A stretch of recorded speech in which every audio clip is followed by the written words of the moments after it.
Hello! So, get ready with me kasi ngayon is day off. So, ito yung natural face natin. Wala pa talaga ako nilalagay. So, first, naglalagay talaga ako ng sunscreen sa mukha bago ako maglagay ng makeup. So, maglalagay tayo ng konting patak. Tapos, lagay natin ng dot-dot. Ayan, ganyan. Sa ilong. And then, saka natin siya spread. Spread like mayonnaise.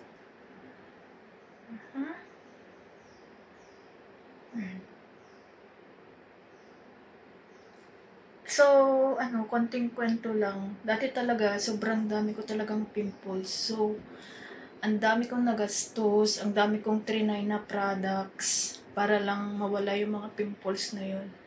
And then, nagtry ako ng CeraVe kasi bagong labas lang siya dito sa Singapore. And for 1 week na gumagamit ako, meron na akong nakitang effect. So, lahat ng pimple marks ko, doon silang nag-lighten. Tsaka, wala na rin tumutubo na pimples. So, thanks to CeraVe. So, nag-antay lang ako ng mga 2 to 3 minutes bago ako maglalagay ng ganito. Foundation to cover up my pimple marks. So, again, lagay tayo ng dot-dot. Ganito ako maglagay, ewan ko lang sa iba. So, after natin maglagay ng liquid foundation, maglalagay tayo ng Kilay's Life. Tignan nyo naman yung ginagamit ko. Sobrang iksi na. Pero sayang kasi, kaya hindi ko pa siya tinatapon hanggat pwede pang gamitin. So, ayan, meron na tayong kilay. Then, next is magsusuklay naman tayo ng buhok. Alam nyo, ito talaga yung pinaka-hate ko na part. Yung magsuklay. Tamad talaga akong magsuklay. Kasi parang, ang hirap kaya magsuklay, lalo pagka mahaba yung buhok mo. Diba? So, ayan. Maayos ng ating hair. So, next, maglalagay ulit ako ng face powder. Okay.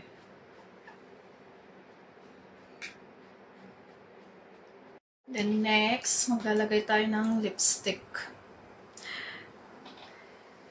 Ayan na ha, nagmukhang tao ng auntie nyo.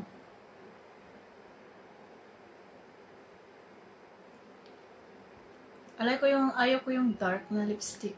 Ano lang ako, light. Kasi parang feeling ko pagka yung dark, parang ang syongit. And then, lalagay tayo ng mascara. So, ayan, ito na yung look natin. Ayan, naglagay ako ng konting, anong tawag nito? Alam ko to. Blush on. Ayan, para may pula-pula naman konti. Ayan, parang simple lang. So, maglalagay na ako ng hair oil. My God, lahat na lang ginagamit ko, paubos na talaga. Paubos na lahat. So, ayan, tapos na tayong mag-makeup. Tapos na and ready to go. So, ito lang yung outfit ko ngayon. Naka-crop tee and then naka-shorts. Kasi maulan. Ayan. Thank you!